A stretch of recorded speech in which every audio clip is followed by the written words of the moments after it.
சாய்ராம். இன்றைய நாளுக்கான பிரார்த்தனை.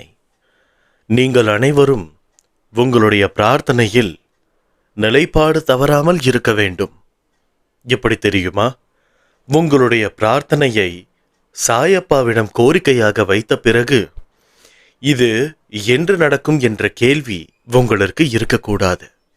ஏனென்றால் சில காலங்களும் நேரங்களும் கிரகங்களும் கைகூடி வரும் பொழுதுதான் சாயப்பா அதை நடத்தி கொடுப்பார். அது மட்டும் இல்லாமல் சாயப்பா நம்மிடம் கூறுவது நம்பிக்கை மற்றும் பொறுமை. நம்பிக்கை வைத்து பொறுமையுடன் காத்து கொண்டு இருந்தால் நிச்சயமாக எல்லாம் சுபமாக கிடைக்கும். உங்கள் அனைவரில் யார் யாரெல்லாம் உங்களுடைய மனதை சாயப்பாவிடம் சரணாகதி அடைய செய்கிறீர்களோ அவரவர்கள் சாயப்பாவினுடைய குரலை கேட்க முடியும். அந்த குரல் உங்களிடம் என்ன கூறுகிறது என்று உங்களால் கேட்க முடியும். அதனால் உங்களுடைய மனதை சரணாகதி அடைத்து கொண்டால் நிச்சயமாக நீங்கள் கேட்பவை எல்லாம் கொடுக்கப்படும் தக்க தருணத்தில்.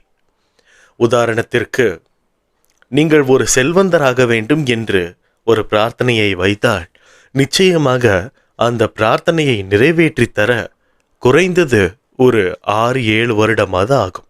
ஏன் தெரியுமா? செல்வந்தர் ஆக வேண்டும் என்று பிரார்த்தனை வைத்தால் மட்டும் போதாது, அதற்கு ஏற்றவாறு உங்களுடைய வேலைகளை மாற்றிக்கொள்ள வேண்டும். அதனால் முதல் 1 வருடத்திற்கு நீங்கள் செல்வந்தராக எல்லா விதத்திலும் தகுதியாக இருக்கிறீர்களா என்பதை சோதித்து பார்ப்பார். அந்த தகுதி என்பது எப்படி என்றால், உங்களிடம் வரக்கூடிய செல்வத்தை நீங்கள் சரியான வழியில் கையாளுகிறீர்களா என்று உங்களை சற்று பரிசோதித்து பார்ப்பார். அதற்கான அந்த 1 வருட காலத்தின் மூலம் நீங்கள் எந்தெந்த விஷயத்தை எப்படி கையாளுகிறீர்களோ அதற்கு ஏற்றவாறு உங்களுடைய அடுத்த சோதனை கட்டம் திரும்பும். அந்த சோதனை எப்படி இருக்கும் என்றால், நீங்கள் செல்வந்தராகுவதற்கான வழிகளையும் கஷ்டங்களையும் பயிற்சிகளையும் அளிப்பார். அந்த பயிற்சியில் இருந்து கற்றுத்தேர குறைந்தது 3 வருடம் ஆகிவிடும். 5ஆம் வருடத்தில் இருந்து நீங்கள் வரக்கூடிய சோதனைகளை எல்லாம் சவால்களாக மாற்றி திருப்பி அடிக்க தொடங்குவீர்கள். எந்தவித மனக்கஷ்டமும் இல்லாமல் இந்த வாழ்க்கையை வாழுவதற்காக தான் நான் இந்த உலகத்திற்கு வந்திருக்கிறேன் என்று.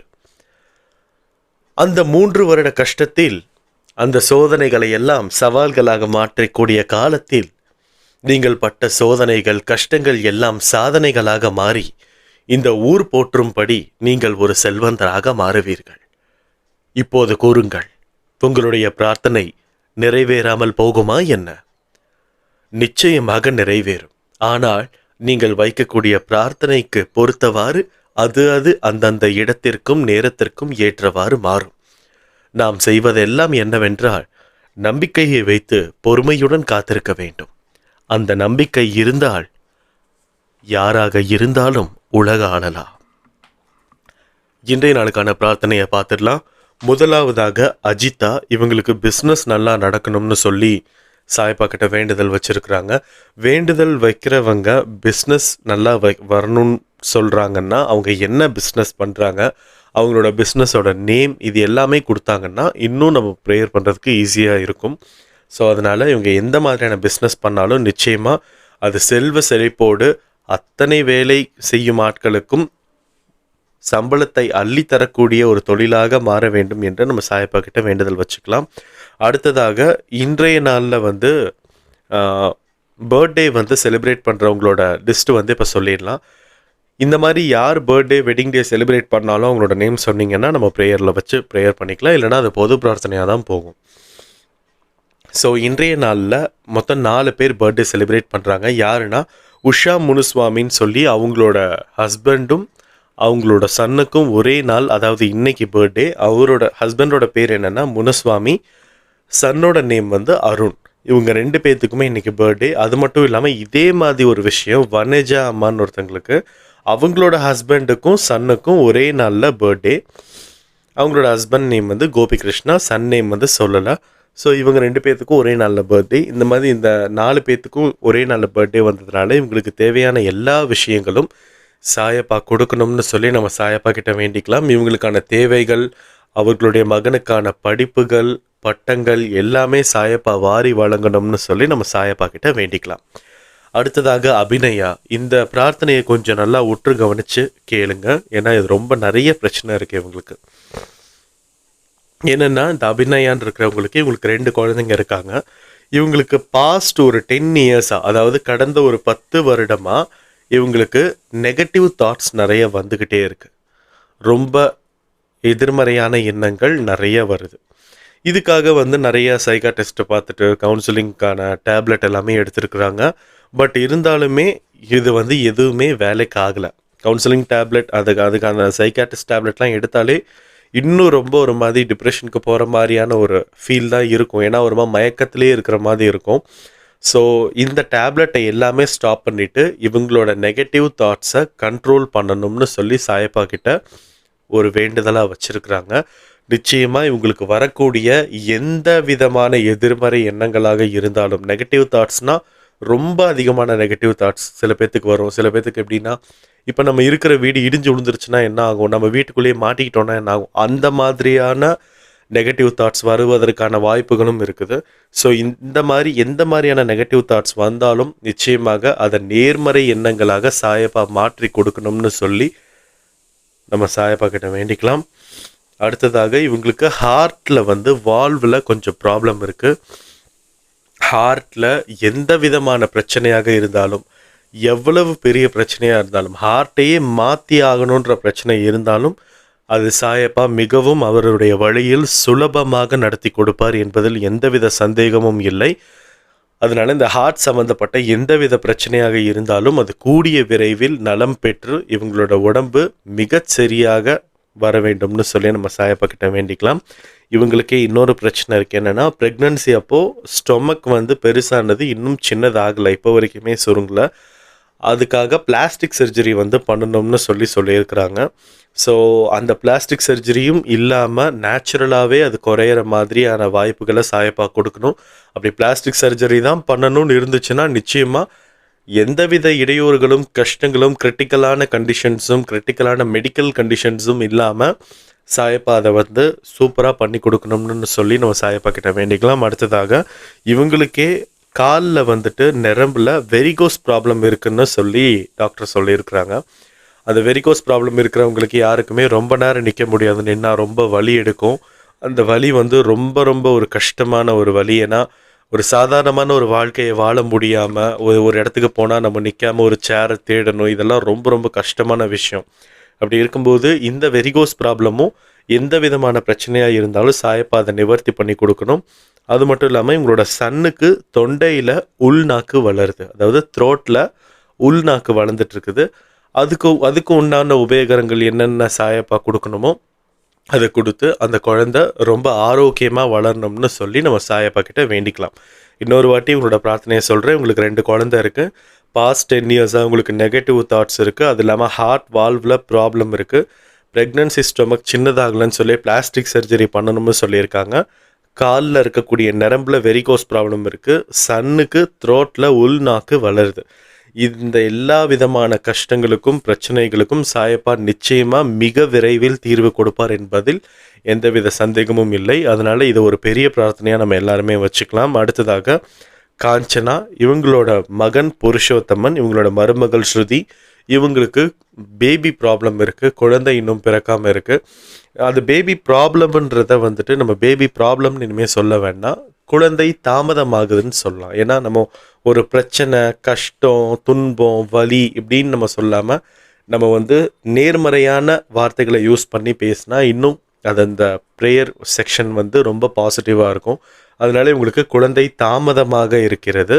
இவங்களுக்கு குழந்தை பிறப்பதில் எந்த விதமான இக்கட்டான சூழ்நிலைகள் இருந்தாலும் அதை நேர்மறையாக சாயப்பா மாற்றி அதை கம்ப்ளீட்டாக பாசிட்டிவாக மாற்றி அந்த குழந்தை சீக்கிரமாக பிறக்கணும்னு சொல்லி நம்ம சாயப்பா கிட்ட வேண்டிக்கலாம். நிச்சயமாக இவங்களுக்கு பிறக்கக்கூடிய குழந்தை ஒரு சாயப்பாவாவோ இல்லை துவாரகை கண்ணனாவோ நிச்சயமாக யாராகவோ பிறக்கணும்னு சொல்லி இந்த குழந்தை மூலமா அந்த குடும்பமே செழித்து விளங்கணும்னு சொல்லி நம்ம சாயப்பா கிட்ட வேண்டிக்கலாம். அடுத்ததாக கார்த்திக், இவர் பெயிண்ட் பண்ணுற பிஸ்னஸ் பண்ணிட்டு இருக்காரு. பெயிண்டிங் பிஸ்னஸ் நல்லா வரணும்னு சொல்லி சாயப்பா கிட்ட வேண்டுதல் வச்சுருக்குறாங்க.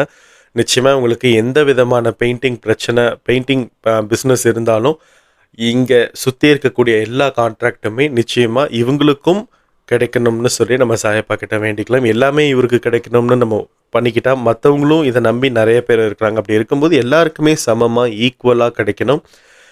எல்லாருமே எந்தவித வறுமையும் இல்லாமல் செல்வ செழிப்போடு சீரும் சிறப்புமாக வாழணும்னு சொல்லி நம்ம சாயப்பா கிட்ட வேண்டிக்கலாம். அது மட்டும் இல்லாமல் ஒரு மாலை போட்டிருக்கிறாரு.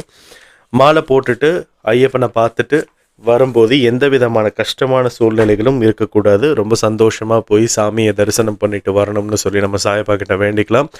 அது மட்டும் இல்லாமல் இன்றைய நாளுக்கான பொது பிரார்த்தனைகள் என்னவென்றால், யார் யாரெல்லாம் பர்த்டே செலிப்ரேட் பண்ணுறாங்களோ, வெட்டிங் டே செலிப்ரேட் பண்ணுறாங்களோ எல்லாருக்குமே ஒரு பெரிய விஷயம் சாயப்பா கிட்ட இருந்து நிச்சயமாக இன்றைக்கி வரும். சாயப்பா எல்லா இடத்துக்கும் சென்று ஆசீர்வாதம் வழங்குவார். அது மட்டும் இல்லாமல் இன்றைய உலகளவில் நிறைய பேர் கேன்சராலேயும் தீராத நோய்களாலேயும் நிறைய கஷ்டப்பட்டுட்டு இருக்கிறாங்க. நிச்சயமாக டாக்டர் இதுக்கு மேலே முடியாது, இதுக்கு மேலே கஷ்டம் அப்படின்னு சொல்லி வாழ்ந்து முடித்தவங்களை தாண்டி ஒரு 70 வயசு 80 வயசுக்கு மேலே இருக்கிறவங்கள தாண்டி ஒரு 30 வயசுக்கு பக்கமாக இருக்கிறவங்களுக்கே இந்த மாதிரியான நோய்கள் நிறைய வருது. இந்த நோய்கள் என்னவாக இருந்தாலும் அவங்களோட குடும்பத்திற்கு இவரோட இழப்புன்றது நிச்சயமாக ஒரு பெரிய இழப்பு தான். அப்படி இருக்கும்போது இந்த இழப்பை தாண்டி அந்த குடும்பம் வரதுன்றது ரொம்ப கஷ்டம். அதனால சாயப்பா ஏதாவது ஒரு மூலமாக இந்த மாதிரி ரொம்ப இந்த குடும்பமே அந்த ஒரு நபரை நம்பி தான் இருக்குன்ற அந்த ஒரு சிச்சுவேஷனில் இருக்கக்கூடிய எல்லா மனிதர்களையும், அது மட்டும் இல்லாமல் 80 வயது கடந்தவர்களுக்கும் கூட நிச்சயமாக சாயப்பா ஏதாவது ஒரு மூலமாக ஒரு தரிசனத்தை தந்து அந்த தீராத நோயில் இருந்து அவங்கள விடுவிக்கணும்னு சொல்லி நம்ம சாயப்பா கிட்ட வேண்டிக்கலாம். ஏன்னா அந்த தீராத நோயின்றது எந்த மாதிரியான ஒரு கால்குலேஷன் அப்படின்னா, ஒரு இடிஞ்சு போன வீட்டில் காலில் சலங்கை கட்டி விட்டுட்டு அந்த வாசப்படி வழியாக இந்த உலகம் ரொம்ப சந்தோஷமாக இருக்கிறத பார்த்துக்கிட்டு இருக்கிற மாதிரியும், நம்மளால் போக முடியலையே, இந்த சலங்கையை நம்மளால் கட் பண்ண முடியலையே அப்படின்ற மாதிரியான ஒரு ஃபீலில் இருக்கக்கூடிய ஒரு விஷயம். அதனால அவங்களோட இறப்புக்கான நாள் அவங்கள நெருங்கிக்கிட்டு இருக்குது அப்படின்னு சொல்லி ஒவ்வொரு நாளும் நினைக்கும் போது அந்த கஷ்டமும் அந்த ஒரு மனக்கசப்புன்றதை தாண்டி மன தொந்தரவும் ரொம்ப அவங்க மைண்ட்ஃபுல்லாக ரொம்ப ஸ்ட்ரெஸ்ஸோடு இருப்பாங்க. அப்படி இருக்கும்போது அவங்களுக்கு எல்லாத்துக்குமே அவங்களோட வாழ்வாதாரம் சூப்பராக இருக்க சாயப்பா ஏதாவது ஒரு மூலமாக நிச்சயமாக அவங்களுக்கு அருள் புரிந்து அவங்களுக்கு இருக்கக்கூடிய நோய்களை எல்லாம் தீர்த்து எறியணும். அது மட்டும் இல்லாமல் எந்தெந்த மூலையில் எந்தெந்த குழந்தைகள், பச்சிளம் குழந்தைகள் ஒரு வாய் சாப்பாட்டுக்காக கஷ்டப்பட்டுட்டு இருக்காங்களோ அவங்க எல்லாருக்குமே இன்றைக்கி ஒரு திவ்யமான சாப்பாடு கிடைக்கணும்னு சொல்லி நம்ம சாயப்பா கிட்ட வேண்டிக்கலாம். அது மட்டும் இல்லாமல் நம்ம எந்த விதமான கஷ்டங்கள் இருந்தாலும் துன்பங்கள் இருந்தாலும் நிச்சயமாக அவங்களுக்கு எல்லாத்துக்குமே எல்லா விதமான கஷ்டங்களும் இல்லாமல் அந்த துன்பங்களை எல்லாம் முடித்து கடன் பிரச்சனை இதில் இருந்து எல்லாத்துலேயுமே வெளியில் வரணும்னு சொல்லி நம்ம சாயப்பா கிட்ட வேண்டி இந்த பிரார்த்தனையை, இந்த பதிவை கேட்டுட்டு இருக்கக்கூடிய எல்லாருக்குமே மனசளவில் எந்த விதமான கஷ்டங்கள் இருக்கோ அந்த கஷ்டங்களை எல்லாமே நிவர்த்தி செஞ்சு சாயப்பா பூர்த்தி செய்யணும்னு சொல்லி நம்ம சாயப்பா கிட்ட வேண்டிக்கலாம். எல்லாருக்குமே நல்லது நடக்கும், வெற்றி நிச்சயம், இது சாயின் சத்தியம்னு சொல்லி இந்த ஆடியோவை நான் முடிக்கிறேன். ஜெய் சாய்ராம்.